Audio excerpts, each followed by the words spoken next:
Comment passe-t-on d'une question, parfois une question vitale, à une réponse en laquelle on peut avoir confiance?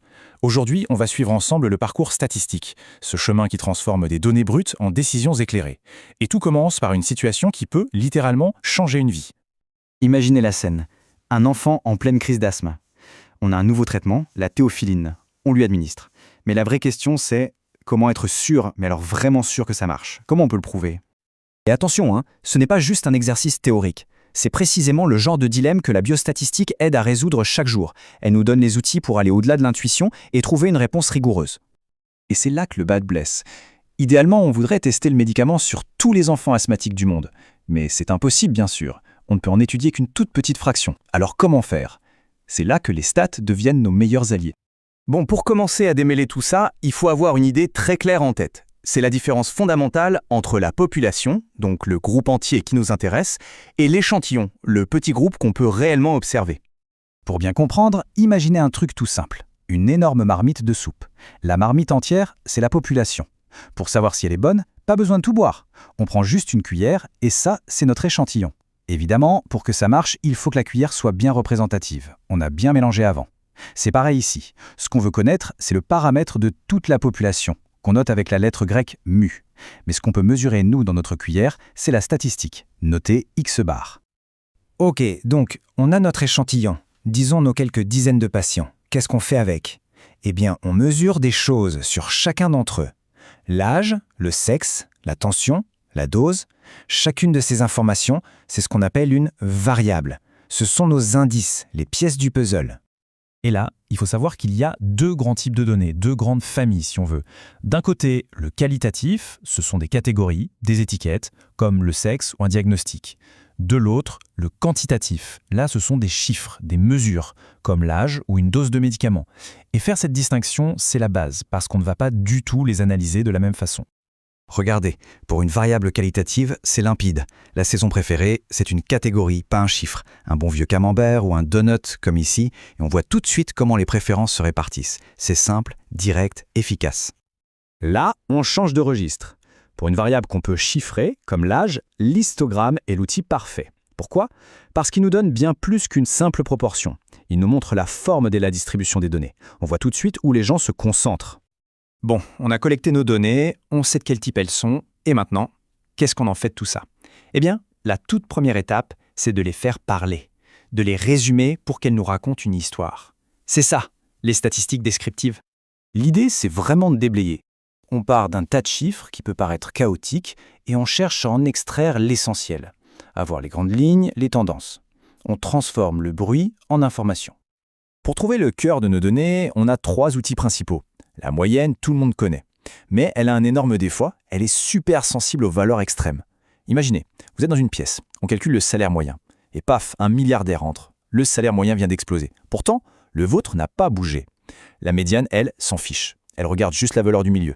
Elle est beaucoup plus robuste. C'est un point absolument crucial. Visuellement, ça donne quoi? Dans le meilleur des mondes, on a cette fameuse courbe en cloche bien symétrique. C'est le cas d'école. Ici, la moyenne, la médiane, tout est parfaitement aligné au centre. C'est propre. Sauf que la réalité, elle est rarement aussi parfaite. Très souvent, la distribution est tirée d'un côté. Et là, on voit bien comment la moyenne, la pauvre, se fait embarquer par les valeurs extrêmes, alors que la médiane reste bien stable au centre.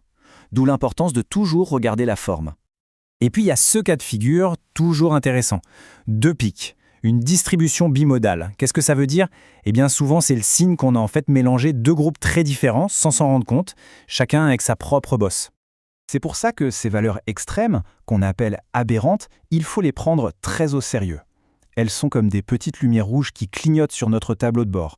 Elles peuvent complètement fausser nos conclusions, donc il faut les identifier et comprendre d'où elles viennent. Ok. On a décrit nos données, on les comprend bien, on a identifié les pièges, et maintenant, le moment clé, le grand saut. Comment est-ce qu'on passe de notre petit groupe d'études à tout le monde? Comment généraliser? C'est ça la magie de l'inférence statistique. C'est vraiment le cœur du réacteur. On prend ce qu'on a vu dans notre petite cuillère de soupe et on en déduit, avec un certain degré de confiance, le goût de toute la marmite. C'est ce qui donne toute sa puissance à la démarche. Mais, et c'est un mais énorme, il y a une règle d'or à ne jamais oublier. En statistique, on n'est jamais, mais alors jamais sûr à 100%. On ne parle pas de certitude, on parle de probabilité, de confiance. On fait une estimation, on ne révèle pas une vérité divine. Cette nuance est fondamentale. Alors, comment on fait ce saut de manière rigoureuse? C'est un processus en 4 temps. 1. On s'assure d'avoir un bon échantillon, bien représentatif. 2. On calcule notre chiffre, notre statistique, sur cet échantillon. 3. On utilise ce chiffre pour deviner la vraie valeur pour toute la population. Et 4. L'étape peut-être la plus importante, on dit à quel point on est sûr de notre coup. On quantifie notre incertitude. On y est presque. On a fait tout le chemin. Il est temps de formuler une réponse claire à notre question de départ sur le médicament pour l'asthme. Mais pas n'importe quelle réponse. Une réponse avec un niveau de confiance. Alors, notre étude nous dit quoi? Elle nous donne un chiffre. En moyenne, le médicament a réduit le temps aux urgences de 2,2 heures. C'est notre meilleure estimation. C'est bien, mais est-ce que c'est suffisant pour prendre une décision? Un seul chiffre comme ça, tout seul, c'est un peu fragile, non? Exactement. C'est pour ça qu'on ne donne jamais un chiffre seul. On donne une fourchette, l'intervalle de confiance. C'est beaucoup plus honnête et plus utile.